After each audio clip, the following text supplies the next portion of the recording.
ام حبت الریح من تلقاء کاظمۃ او مد البرق فی الظلماء من ادمی فما لعینیک ان کلت تکف فاہمتا وما لقلبک ان کلت تستفق جاہمی وکلہم من رسول اللہ ملتمس غرفا من البحر ورشفا من الدجم فإن من جودك الدنيا وضرتها ومن علومك علم اللوح والقلم فاغفر لناشدها واغفر لقارئها سألتك الخير يا ذا الجود والكرم مولاي صل وسلم دائما أبدا سرمدا على حبيبك خير الخلق كلهم. گرامی قدر معزز سامعین و حاضرین، آپ نے ایک پرمغز مفصل مدلل اور مکمل خطاب سے بات فرمایا. میرے عزیز القدر سرمایہ اہل سنت فخر اہل سنت حضرت علامہ مولانا حافظ محمد سجاد صاحب قاسمی دامت برکاتہ العالیہ نے آپ کو اولاد کے حقوق سے آگاہ فرمایا. آج کی یہ تقریب سعید جو کہ خالصتاً ایصال ثواب کے حوالے سے ہے، میری دعا ہے رب ذوالجلال جناب صابر حسین بٹ صاحب کی قبر و حشر کی منزلوں کو آسان اور سہل بنا دے. ان کے لواحقین ورثاء اعزاء اقرباء سب کو رب ذوالجلال صبر جمیل عطا فرمائے اور اس صدمے کو برداشت کرنے کی توفیق عطا فرمائے. والدین کے حقوق کیا ہیں اور آپ بارہا علماء سے سنتے رہتے ہیں، اور آج انوکھے انداز میں آپ کو اولاد کے حقوق بھی علامہ صاحب نے سنائے ہیں، اور اس کی بھی معاشرے کو بڑی اہم ضرورت ہے.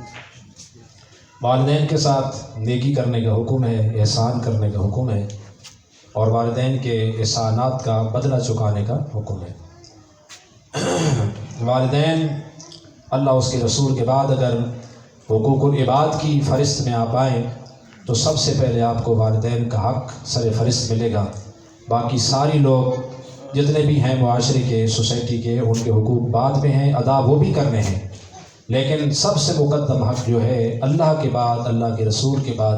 وہ والد کا ہے یا پھر والدہ کا ہے. آپ اس بات سے اندازہ لگائیں کہ مجاہد راہ خدا میں اپنی جان کو ہتھیلی پر رکھ کر جام شہادت نوش کر کے اس کے نتیجے میں جنت حاصل کرتا ہے، لیکن ماں باپ کی خدمت کرنے والے کو آقا دو جہاں صلی اللہ تعالی علیہ وسلم نے سونے کی تشتری میں رکھ کر جنت اتنے آسان طریقے سے عطا فرما دی کہ فإن الجنت تحت اقدام امہاتکم، کہ تمہاری جنت تو تمہارے ماؤں کے قدموں میں رکھ دی گئی. یہی جنت ان الجنت تحت ظلال سیوفکم، تمہاری چمکتی ہوئی میدان کارزار کی تلواروں کے دھاروں کے نتیجے میں ملتی ہے. لیکن وہ جنت اس طریقے سے حاصل کرنا کتنی مشکل ہے، ذرا چشم تصور سے اس کو دیکھیں. اور وہی جنت جو مجاہد اپنے بچوں کو یتیم کر کے اور اپنی جوروں کو بیوہ بنا کر اپنے گھر بار سے دور جا کر اپنی جان قربان کر کے حاصل کرتا ہے، رب ذوالجلال نے تمہاری گھر کی دہلیز پر اٹھا کر اس جنت کو رکھ دیا. ماں کی خدمت کر لو تو بڑی آسانی سے اس جنت کو پا سکتے ہیں. اور نبی پاک صلی اللہ تعالی علیہ وسلم نے ارشاد فرمایا، حضرت عائشہ صدیقہ رضی اللہ تعالیٰ عنہا راویہ ہیں، فرماتی ہیں حضور نے فرمایا دخلت الجنت فسمعت فیہا قراءۃ، میں جنت میں داخل ہوا. اس پر الگ گفتگو ہے کہ حضور جنت میں کیسے داخل ہوئے. وہ داخلہ آپ کا جسمانی تھا، روحانی تھا، منامی تھا، حالت نیند میں تھا یا بیداری تھا، وہ لمبی تفصیل ہے. لیکن حضور نے فرمایا میں جنت میں داخل ہوا تو جنت میں داخل ہوتے ہوئے میں نے قرآن پاک کی آواز سنی، کسی بندے کی تلاوت کی. جنت کے محلات گونج اٹھے اور جنت کے ان طبقات کے اندر، جنت کے مدارج کے اندر اور جنت کے محلات کے اندر قرآن پاک کی تلاوت کی آواز آتی ہے. میں نے پوچھا من ھذا، یہ کون ہے کہ جس کی تلاوت کی آواز یہاں جنت کے محلات کے اندر گونج رہی ہے؟ فرشتوں نے کہا ھذا حارثۃ بن النعمان، یا رسول اللہ یہ آپ کا غلام ہے، آپ کا ایک صحابی ہے، آپ کا نوکر ہے جس کا نام حارثہ ہے، یہ نعمان کا بیٹا ہے. اگرچہ وہ تلاوت و فرش زمین پر بیٹھ کے کر رہا ہے، مگر رب ذوالجلال نے اس کو اتنی قبولیت عطا فرمائی ہے کہ جنت کے محلات کے اندر اس کی تلاوت کی آواز ہوئی تھی. نبی پاک صلی اللہ تعالی علیہ وسلم نے صحابہ سے فرمایا کذالکم البر، کذالکم البر، اس طرح تمہیں اپنے ماں باپ کے ساتھ نیکی کرنے کا صلہ ملتا ہے کہ تم نیکی کرتے فرض پر ہو۔ عرش مجید کا مالک، عرش مجید کا مالک، عرش عظیم کا مالک رب ذوالجلال تمہاری اس نیکی کو والدین کی خدمت کے نتیجے میں قبولیت کا وہ درجہ عطا فرماتا ہے کہ تلاوت قرآن بھی کرو تو کی فرض پر جاتی ہے مگر عرش کے سائے میں سنی جاتی ہے۔ حضور صلی اللہ تعالی علیہ وسلم نے جب معلوم کروایا کہ حارثہ بن نعمان کا آخر کیا عمل ہے، قرآن تو بہت سارے لوگ پڑھتے ہیں اور بڑے بڑے نامی گرامی قاری صحابہ کرام کے اندر موجود تھے، حضرت ابی بن کعب جیسے لوگ موجود تھے، مولا علی جیسے لوگ موجود تھے، حضرت عبداللہ بن مسعود جیسے لوگ موجود تھے۔ یہ تو وہ نام ہے کہ حضور نے صحابہ کرام کو ترغیب دی کہ اگر تم نے قرآن سیکھنا ہو تو ابی بن کعب سے سیکھنا، قرآن سیکھنا ہو تو مولا علی سے سیکھنا، قرآن سیکھنا ہو تو عبداللہ بن مسعود سے سیکھنا، قرآن سیکھنا ہو تو حضرت ابو درداء سے سیکھنا۔ یہ نام ہے اور بڑے عالیشان نام ہے، مگر جنت کے اندر جس بندے کی تلاوت سنائی دیتی ہے وہ حارثہ بن نعمان ہے۔ حضور نے جب معلوم کرایا پتہ چلا کانا ابر الناس بامہ، سارے لوگ اپنی ماں کی خدمت بھی کرتے ہیں، باپ کی بھی کرتے ہیں، مگر یا رسول اللہ وہ اپنی ماں کی خدمت بجا لاتے ہوئے سب سے یکتا نظر آتا ہے، سب سے منفرد نظر آتا ہے، سب سے ممتاز نظر آتا ہے۔ جو خدمت، جو نیکی اور جو حسن سلوک اس نے اپنی ماں کے ساتھ برتا ہے، کائنات اس کی کوئی نظیر اور کوئی مثال پیش نہیں کر سکتی۔ تو اس کے نتیجے کے اندر رب ذوالجلال نے اس کو یہ عظمت عطا فرمائی، یہ فضیلت اور یہ رفعت اور یہ مقام عطا فرمایا۔ حضور اکرم صلی اللہ تعالی علیہ وسلم نے فرمایا ما من ولد بار ينظر الى والديه نظرۃ رحمت الا كتب الله له بكل نظرۃ حجۃ مبرورہ۔ کوئی بھی نیک اولاد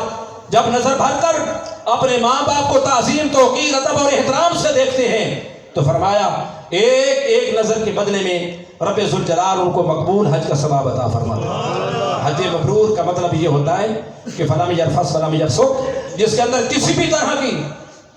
معصیت کا ارتکاب نہ کیا گیا ہو۔ تمام تر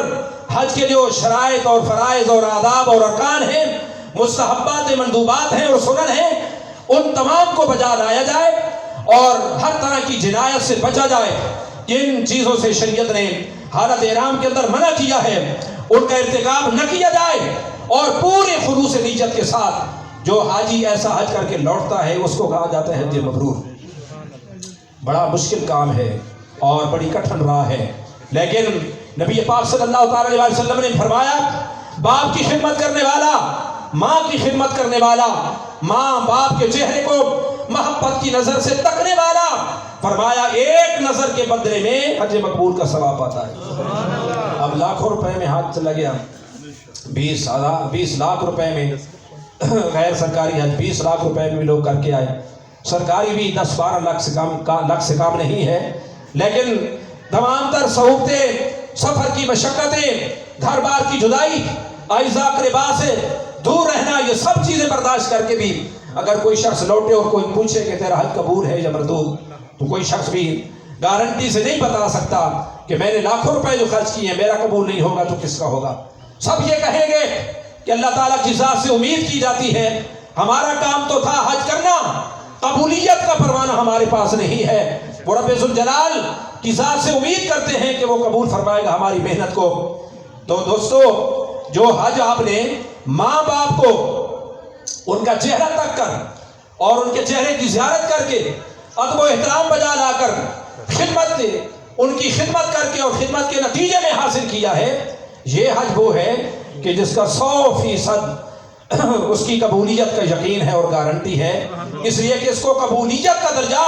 اللہ کے رسول امام الانبیاء سید المرسلین خاتم النبیین صلی اللہ تعالی علیہ وسلم نے فرمایا کسی شخص کا حج قبول ہو نہ ہو جس نے ماں باپ کو محبت سے دیکھا، احترام سے دیکھا، تعظیم سے دیکھا، توقیر سے دیکھا، اس کا اتنا ثواب اللہ رب العزت اس کو عطا فرمائے گا کہ جتنا ایک مقبول حج کا ہوتا ہے۔ دوستو، یہ تو پیار کی نظر سے، محبت کی نظر سے، ادب کی نظر سے دیکھنے کا ثواب ہے کہ مقبول حج کا ثواب عطا کیا جائے گا۔ تو اگر اس نے بوڑھی ماں کو کندھوں پر اٹھایا ہے، اس کا علاج کرایا ہے اور اس کو کھلایا ہے، اس کو پلایا ہے، بوڑھے باپ کو اٹھا کر واش روم لے جاتا ہے اور جناب اس کی طہارت اور نظافت کا کا خیال رکھتا ہے، کھانے پینے کا خیال رکھتا ہے، گھر کے اندر دوا اور غذا کا خیال رکھتا ہے، تمام تر ضروریات جو شریعت نے اس کے ذمے کی ہیں اس کو بجا لاتا ہے، جہاں ایک نظر پیار کی دیکھنا اس کی قیمت رب ذوالجلال نے یہ بیان فرما دی۔ اللہ کے رسول نے فرمایا کہ ایک مقبول حج کا ثواب ملے گا تو خدمت کا صلہ کیا ملتا ہے، اس کا ثمرہ کیا ہوگا۔ سبحان اللہ۔ حضور صلی اللہ علیہ وسلم سے پوچھا گیا وَإِنْ رَأَ كُلَّ يَوْمٍ مِئَةَ مَرَّةٍ، یا رسول اللہ اگر وہ خوش نصیب ہر روز 100 مرتبہ دیکھے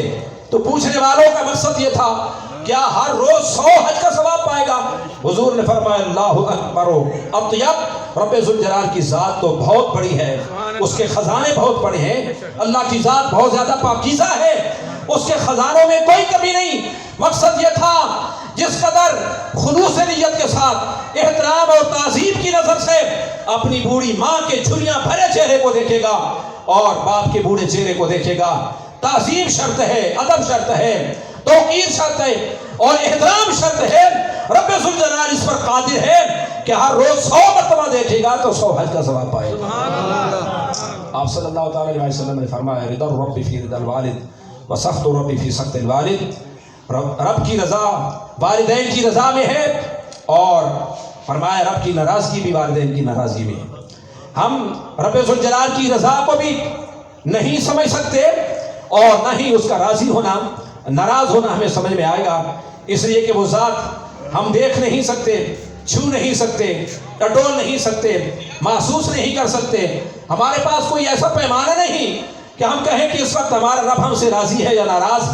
خوش ہے یا ناخوش، لیکن رب ذوالجلال نے اس کی کسوٹی معیار اور میزان ہمارے والدین کو بنا کر فرش زمین پر اتار دیا۔ سبحان اللہ۔ اگرچہ اللہ تعالیٰ کی ذات تمہیں دکھائی تو نہیں دیتی اور اللہ تعالیٰ کی ذات کو تم محسوس نہیں کر سکتے، لیکن تم یہ دیکھو گھر کی دہلیز پر بیٹھی ہوئی ماں اور تمہارے گھر کے آنگن میں بیٹھا ہوا باپ اگر تم سے راضی ہے، خوش ہے، تم گھر سے جب باہر نکلتے ہو تو تم سنتے ہو اپنے کانوں سے، وہ تمہیں دعائیں دیتے ہوئے گھر سے رخصت کرتے ہیں۔ سمجھو جب یہ بوڑھی اور بوڑھا باپ تم سے راضی ہو گیا تو آنکھیں بند کر کے یقین کر لو کہ ساتوں آسمان کا مالک، ساتوں زمینوں کا مالک بھی تم سے راضی ہو۔ کوئی تمہیں لاکھ کہتا رہے کہ تمہارا رب روٹ چکا ہے، ناراض ہو چکا ہے، اس کے کہنے میں نہیں آنا، اس لیے کہ تم اگر اپنی بوڑھی ماں اور بوڑھے باپ کو راضی کرنے میں کامیاب ہو گئے ہو تو رب ذوالجلال یقیناً تم سے راضی ہو گیا۔ اور اگر یہ دو ہستیاں تم سے ناراض ہیں تو تم بے شک نمازیں پڑھو، تم روزے رکھو، تم حج کرو، تم زکاتیں دو، تم صدقہ خیرات کرو، تمہاری وہ عبادت فرض ہو یا واجب، سنت ہو یا نفل، رب ذوالجلال قبول نہیں فرمایا۔ لا یقبل اللہ منہ صرفا ولا عدلا، ایسے بد نصیب کی رب ذوالجلال نہ کو فرض عبادت قبول کرتا ہے نہ نفل عبادت کرتا ہے، جو والدین کا دل دکھاتا ہے۔ اور اگر ماں باپ کو راضی کرنے میں، ان کی خدمت میں کامیاب رہا تو رب ذوالجلال اس کا مستحب عمل بھی قبول کرے گا، فرض بھی قبول کرے گا، واجب بھی قبول کرے گا، نفل بھی قبول کرے گا، اور اس کی قبولیت کے اندر بھی اصل میں اس کے والدین کی دعاؤں کا بڑا کردار ہوگا۔ حضور اکرم صلی اللہ علیہ وسلم نے فرمایا الوالد اوسط ابواب الجنہ، جنت کے 8 دروازے ہیں اور مختلف اعمال کرنے والے لوگ مختلف دروازوں سے گزریں گے۔ بے شک مقصود تو جنت میں داخلہ ہے، لیکن کئی باتیں اعزاز سے تعلق رکھتی ہیں، جیسے اس محفل کے اندر کوئی شخص شرکت کرے، عام آدمی بھی رہا ہے، لیکن آپ کا کوئی خاص مہمان ہو تو آپ اس کے نانے کے اندر بٹھانے کا اور محفل کے اندر نانے کا آپ خاص انتظام کریں گے۔ ہو سکتا ہے اگر متعدد دروازے ہو تو اس کو کسی خاص دروازے سے لائیں، متعدد راستے ہوں تو آپ اس کو کسی خاص راستے سے لائیں۔ آنا اس نے بھی اسی محفل میں ہے، لیکن اس کے آنے کا، اس کے لانے کا انداز عام لوگوں کے آنے اور لے جانے سے مختلف ہے۔ اس کی وجہ کیا ہے؟ تاکہ پتہ چل جائے کہ وہ آنے والا عام نہیں، خاص ہے۔ دوستو باب الصلاۃ سے گزرنے والا بھی تو جنت میں جائے گا، باب الحج سے گزرنے والا بھی جنت میں جائے گا، باب الصیام سے گزرنے والا، باب الریان سے گزرنے والا بھی جنت میں ہی جائے گا، لیکن مرکزی دروازہ اس خوش نصیب کے حصے میں آیا جس نے اپنے بوڑھے باپ کی خدمت کی، جس نے اپنی بوڑھی ماں کی خدمت کی، تاکہ پتہ چل جائے باقی لوگوں نے اعمال کر کے، عبادت اور ریاضت کر کے جنت کمائی ہے، اور اس خوش نصیب کو رب ذوالجلال نے محض اپنی ماں باپ کی خدمت کے نتیجے میں جنت عطا فرمائی۔ اس لیے فرمایا الوالد اوسط ابواب الجنہ، والد جنت کا مرکزی دروازہ ہے۔ فَإِنْ شِئْتَ فَحَافِظْ الْبَابَ أَوْ ضَيِّعْ، فرمایا اب تیری مرضی ہے بیٹے کہ تو اس جنت کی دروازے کی حفاظت کرے یا والدین کی نافرمانی کر کے ان کا دل دکھا کر ان کو اذیت پہنچا کر اپنے ہاتھوں سے اس جنت کے دروازے کو ضائع کر بیٹھے۔ بیٹا اچھا وہی ہے کہ جو اپنے اس جنتی دروازے کو محفوظ رکھے، اور محفوظ تبھی رہ سکتا ہے کہ جب وہ اپنے والدین کے حقوق کو سمجھے گا، اپنے فرائض کو جانے گا، پھر انہیں ادا کرنے کی کوشش کرے گا، اور ماں کی بھی دعائیں سمیٹے گا اپنے دامن میں، اور باپ کی دعائیں بھی لے گا، تو رب ذوالجلال کسی اور عمل کی وجہ سے اس کو جنت دے نہ دے، لیکن ماں باپ کی خدمت کے نتیجے میں رب ذوالجلال یقیناً اس کو جنت عطا فرمائے گا۔ میری دعا ہے رب ذوالجلال بٹ صاحب مرحوم کی بخشش فرمائے، ان کو جنت الفردوس میں اعلیٰ رفع مقام عطا فرمائے، ان کی جتنی برادری قبیلہ یہاں اعزاء اقرباء بیٹھے ہیں اور وہ رسائل خانہ بیٹھے ہیں، مولا ان سب کو صبر جمیل عطا فرمائے، اور اپنے محبوب صلی اللہ تعالیٰ علیہ وسلم کی شفاعت مرحوم کو نصیب فرمائے، اس شفاعت کے نتیجے میں فردوس بری میں اعلیٰ رفع مقام عطا فرمائے۔ وآخر دعوانا الحمدللہ رب العالمین۔